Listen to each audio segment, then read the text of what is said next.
Welcome, everyone. Good morning, good afternoon, and good evening, based on whichever part of the world you're in right now. Welcome to the next episode of Rethinking Legal Ops, where we have future-thinking conversations about how legal tech and AI are transforming the way that we practice law everywhere. All right, so we have the pleasure of hosting Dorna Moini, who is the founder and CEO of Gavel, formerly known as Documate, which leverages automation to expedite the legal process and, allows lawyers to spend more time being lawyers. And I know I won't be able to do Gavel justice with my amateur summary, so I'll really just leave that to our expert, Dorna. And prior to that, Dorna was an associate at Sidley Austin, and she holds, in my view, really one of the best titles ever handed out by the American Bar Association. She was chosen for the Fast Case 50 list as a quote-unquote legal rebel by the ABA for her work in using technology to improve access to legal services. It's so great to have you here, Dorna. Thank you so much for having me, Alice. I'm super excited to chat with you. All right, wonderful. So much. So I think just to sort of start us off, Gavel has come such a long way since its founding more than 5 years ago. Can you speak a little bit to both your and Gavel's origin story? Yes. So I started my career as a lawyer at a law firm. I worked at two big law firms, last at Sidley Austin, and I never actually planned on going into the legal tech world. What I wanted to do was I did some work pro bono. Specifically, one of the areas that I did a lot of pro bono work in was with domestic violence survivors. And I was finding that I was spending a lot of my time on the cases in the early stages of the case. And as a result, one, I didn't have enough time to take on as many pro bono clients as I wanted. But two, I wasn't able to spend my time on the parts of the case where I really felt like my expertise was needed. So taking on appeals, going to court with the client more frequently, taking on the more fact intensive and legal intensive arguments. So what I really wanted to do was at the time build a very specific tool, tech tool, something sort of like TurboTax or LegalZoom, you can imagine that, but not for those areas, for domestic violence survivors in California. So at the time, I did not have any knowledge of technology or coding. So I got together with a friend of mine who was an engineer, and we basically built exactly that, a TurboTax-like product that would take you end to end through the domestic violence process, asking you questions, giving you documents for restraining orders, child support, child visitation, all the legal issues that you might have that are related to someone who is in a domestic violence relationship. And we launched that tool. We launched it to consumers, and we got quite a bit of traction with that tool. And what started happening is we started getting inbound interest from other lawyers, not just the consumers, but other lawyers. And what they were saying is, can you help us build a tool like what you built for domestic violence, but for other areas of law and completely different jurisdictions? So for us, we initially started to build out those tools. We were like, okay, let's help this organization build an eviction tool. Let's help this other organization help build an expungement tool for criminal records. And then we realized that it was getting to be a lot of like services-based work. And we were working on individual projects with legal aid organizations, law firms. And so we sort of took a step back and we thought, what's the best way for us to help these tools get off the ground? And for us, that was what we're building with Gavel now. So we built what is now Gavel, which is an end-to-end automation platform for everything from client intake to document automation to building full-fledged legal products that you can provide for free to clients or monetize and white label and brand as your own products. So that's a little bit about the journey over to what we're doing. No, that's incredible. And I know sort of recently Gavel really has taken a little bit of a turn toward generative AI. You've launched Gavel Blueprint. Was wondering, could you tell us a little bit more about Blueprint as a product? What was your decision-making process to really sort of get on the generative AI train to incorporate Gen AI into your product? Yes. So great question. We are, as you know, Gavel has a rules-based engine for building all sorts of logic. Lawyers get onto the platform, they build if-then statements, very complex if-then statements, but using no code to create these automated workflows. We were thinking about, AI is having a huge impact on the legal field now, but we've been thinking about this for a while on what are the best ways for us to work this technology in where we already have a rules-based engine that is creating these automated tools. And where we found the biggest use case for was for the actual building of these workflows in the first place. So what Gavel Blueprint does is it allows our users to leverage generative AI to create these automated workflows from their existing templates in minutes.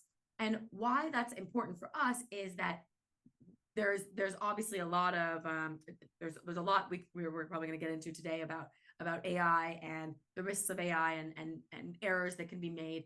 But what Gavel Blueprint does is it puts all of that control into the hands of the lawyer. It's AI that you can understand fully, you can understand and control. Understand because you know what went into it. You decide every single template that you put into Gavel that is going to create that automated workflow. So you know the quality of that work product and you put your best quality work product in there. And then two, the control piece, you know exactly what's going to come out. So the attorney has full control over looking at every single rule that is being embedded into the workflow as a result of what the generative AI has pulled out of their documents and approving or rejecting all of those rules. So gives them control over source, rules, outcomes of these tools and really streamlines their document and work product generation. So I think that the level of transparency, it sounds like, you've really incorporated into Gavel Blueprint. It sounds incredible. And sort of very excited to see the impact it's going to make out in the legal domain. Now to sort of turn onto a different topic, really going off of what you said before about how Gavel was founded initially as this application designed to help survivors of intimate partner violence. And also because last time we talked, you really discussed how access to justice is an important issue for you. And of course, I also see that it's one of Gavel's almost leading principles, so to speak, this idea of making access to the law universal. I'm just wondering, could you speak more to what you view as Gavel's role and maybe even legal tech's role more generally with respect to moderating this access to justice? Absolutely. So some may know the stat that about 92% of low-income Americans don't have access to critical legal services that they need. So they have either no access or not enough access to those legal services for things that are oftentimes life and death matters, like housing, bodily safety, government benefits. There are so many of these areas of law that really impact the day-to-day lives of human beings. And people don't have access to that. So I'm going to throw another stat at you. Every attorney in the US would have to do about 1,800 hours of pro bono work in order to meet the justice gap. So that's like full plate for every single attorney who is in the US. So it's not, while pro bono work is a very important and critical part of solving the justice gap, it will not do it alone. And so technology has to be involved in order to scale up the work that these incredible legal aid attorneys, pro bono attorneys across the field are working on. And so what we see as both Gavel's role and legal tech's role is in helping scale up lawyers' expertise and deliver that to the public. So as a few examples, we started within the legal aid field. We still work a lot with legal aid organizations, but we also work with law firms. And there are opportunities in both of those areas to create automated tools that one attorney can use to serve many people instead of one attorney sitting one-on-one and providing bespoke legal assistance. So increasing that supply of online legal products is really critical to us in solving or helping at least make a dent in the justice gap. Absolutely. And I think when it comes to, at least, this is from my very amateur perspective, it seems like a lot of the applications designed to moderate this type of justice gap, it can be designed specifically for the social issue that is at play, whether that relates to, let's say, again, like intimate partner violence or another social issue. So I'm just kind of wondering, from your point of view, when building these types of AI-powered systems that are designed to improve access to justice, are there specific considerations, like maybe how we conceptualize the user experience, user interface, that we should keep in mind? Absolutely. I would say the first thing would be cognitive load when we're thinking about the user experience. Oftentimes, it really depends on the area of law. For example, if you're doing basic tax stuff online, you are in a pretty neutral state of mind. But if you are in a domestic violence situation, or even, divorce, there's so many, eviction, you are at a heightened emotional level. And so every piece of information that is presented to you that you don't need to see provides more cognitive load, and creates a barrier to you really being able to, as an individual, access the justice system. So the first thing that I always like to focus on is removing that cognitive load. And you can do that through logic-based tools to say, I don't want to show certain pieces of information or certain questions or gather certain data from a user at this stage of a matter, because it's not necessary to put that in front of them. Keeping obviously, there are also a few other things to think about. So like a lot of low income individuals especially don't have access to computers. Sometimes they do if they're going to like a public library, but very often they don't have access to computers. So you want to make things that are mobile friendly, have responsive design. You want the interface to be really clear with clear menus and paths, and avoid legal jargon. This is one that is definitely my soapbox. So many of our court forms still have Latin words inside of them. Never mind Latin words, but if you are creating a legal tool for consumers, keep it at a grade level that is much lower, even within the English language. Like 6 to 8 is typically where we say to aim, depending on who your audience is, grade level wise, because that's what's understandable to people who are going through the legal system. And then a few other things I'll touch on: accessibility standards. So you want to make sure that everything you're building is accessible to people with disabilities, having clear fonts, readable fonts, color contrast, complying with standards like the ADA. If you use a tool like Gavel, that's something we've already thought about when you launch the tool, built using our tool set. It's also really useful to put images and videos and audio to guide people through multiple ways of learning. And then finally, I would say human support. Even if you're building a technology tool, it's great to have additional resources so that if someone doesn't have their use case met through your technology, they can still have access to a legal aid organization, a human lawyer for additional legal work, or just help resources and videos that they can access. Absolutely. And if you don't mind, would love for you to sort of get back on your soapbox just a little bit. I mean, I think it seems like, the absence of just plain and clear language in the legal system is, not only a personal issue for you, but also, again, like a frequent criticism that we see levied against our judicial system. So I'm just sort of wondering, like, in your point of view, what are the solutions? What could we potentially do to, again, like moderate this gap between, like everybody needs the type of legal knowledge to be able to make our way through these documents. How can we sort of moderate that? How can we democratize access through plain language? Definitely. Well, I think the first thing that we can do, other than really revamping a lot of these court forms that are still antiquated, is creating technology tools out of them. And I know I'm a little bit biased in saying that, but that truly does feel like it's the only way to solve it. So you have, for example, that's exactly what we did with domestic violence forms. When I started what was then called Help Self Legal, which was our domestic violence platform at the time, we saw that there were 20 plus different potential forms that you might need to file with the court in California for a domestic violence restraining order. Because if you were married to the person, you might need a bunch of different documents for spousal support, child visitation. There's all these other things that come with it. And so the user goes to a court website and sees a bunch of different PDFs that they may need to download. Sometimes there are pages on the court websites that they can navigate to and somehow find that tell them which forms there are. But that should not be the starting place. The starting place should be, okay, what is your name? What is your legal issue? Like, let's guide you through only seeing what you need to, and then let's automatically route you to the places that you need this information to go, and help you e-file that documentation without needing you to leave your house, put your children in some form of care, come to the court to wait in line for the self-help center to open like the 2 hours of the week that they serve you, and hope that someone can help you.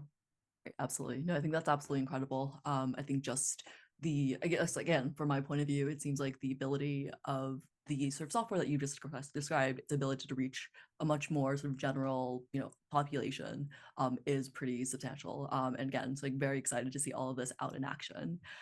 Now to turn to a little bit of a different question, and you sort of touched on this a little bit in your previous answers, but I'm just kind of curious, like what possible dangers to justice do you see that could potentially stem from the use of AI or legal tech?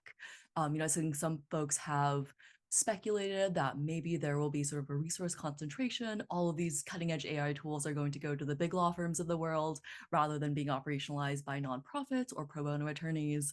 Would just love to hear your perspective on all of that.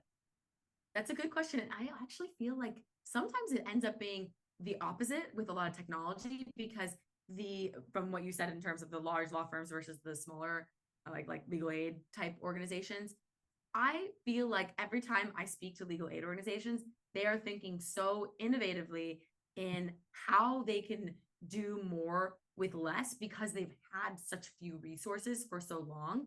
And so, for example, that's why they were one of our first audiences at Mhm. Gavel, is that they were scrambling for how to help these huge audiences of people who were flowing in through their doors.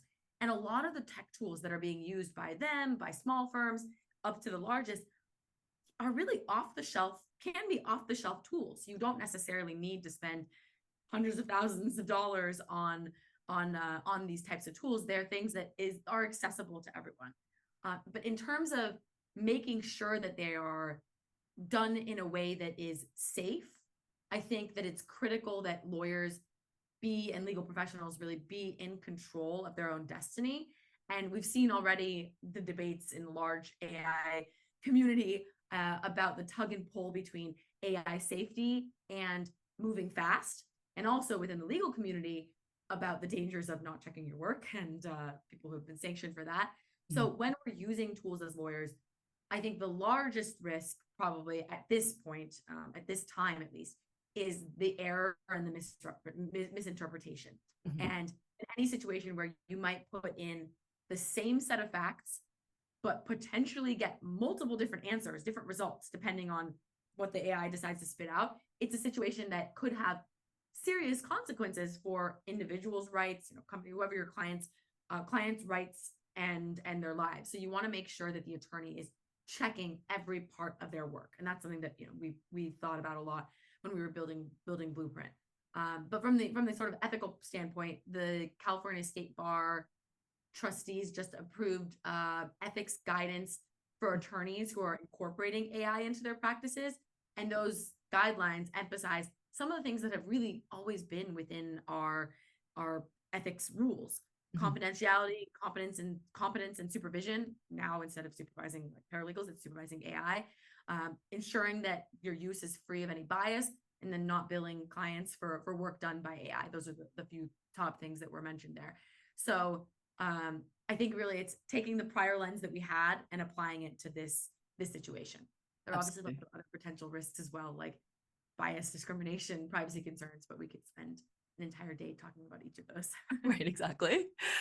No, I think that's actually so fascinating. I think I had actually never thought about it in the sort of flipped point of view, in the sense like, yeah, now I'm thinking back on it, it does seem most of the adoption is coming from, smaller firms or these nonprofits. I'm thinking back to, I was at a big law firm a couple summers back, who shall not be named. But, we did get, and I've heard from friends who also sort of received, firm-wide notices saying nobody touch AI until we know what to do with it. And it seems like there is this attempt to like remain with the status quo. Like, we know what we're doing correct. We are not at a loss of human hours, human manpower, so we will just we will stay as it is. But I think it's so interesting to see again that it seems like it's really these nonprofits who are taking the charge there. You kind of referenced this a little bit in your last answer, where like how not only lawyers but also clients can again like harness the powers of legal tech. It seems like we're really living in this environment where ChatGPT, AI powered solutions, they really aren't going away anytime soon. So I'm just kind of curious, like, and from your point of view, like, how should we teach whether attorneys or aspiring attorneys to really leverage as much of this power as they can going forward? I'm thinking maybe about the ways that the legal curriculum is currently structured. How do we prepare current and aspiring lawyers to really go out in this type of AI powered world? Yeah, definitely. I think that there are lots of opportunities for collaboration across the field. So I'm a big proponent of really practical learning within law schools. And even when I was in law school, which I'm going to date myself, but like no one was talking about AI, no one was really talking about technology. But I think that the classes that I found most useful were the ones where I was actually in the field doing work, the clinical work. And those were the ones that taught me how to practice. So one of the things that we've seen happen a lot within the combination of law schools, law firms, and then also legal aid organizations working together is working together with students to build practical tools that could have an impact. We've done a few projects with law schools and legal aid organizations in this vein, where the law firm or the legal aid organization comes up with an idea of something that's going to have a really big impact, but maybe they don't have time to actually build it out. The law students have some more time, and they are very interested in getting their hands dirty, getting practical experience, and building tools that both have an impact, but also, honestly, just putting on their resumes, because that's what's going to differentiate them. And so we've done a few of these types of tools where, like we did one recently with Legal Aid Foundation of Los Angeles and Southwestern Law School in LA, and they worked together to build expungement tools for some of their clinics. And so those types of examples, I think, where you can collaborate across the field, where you can use resources of law students who can do some of the work with the expertise of the experts who might work at the legal aid organizations or at law firms, are really great practical ways to get that apprenticeship model going and allow the younger or the more junior generation to advance within the legal field. Mm-hmm. Absolutely. No, I think that's absolutely incredible. And if I recall correctly, you're running your own clinic or lab out of a law school. Is that correct? So yes, I was teaching the legal innovations lab at USC's law school, which was mostly, going through all sorts of different topics on legal technology, but also very practical. So all the students had to build out different a project for the end of the semester. Some of them actually built client-facing tools that help people with different legal matters. There was one that was pretty interesting, that was helping law students with their mental health issues. So lots of really creative ideas came out of that lab. Right. No, I think that's, again, very incredible. I think they're also, in such a good time, I suppose, to be sort of thinking about these solutions. Maybe they're staying in Southern California, or maybe they're hopping over to Northern California, and hopefully, they can put some of these plans into action.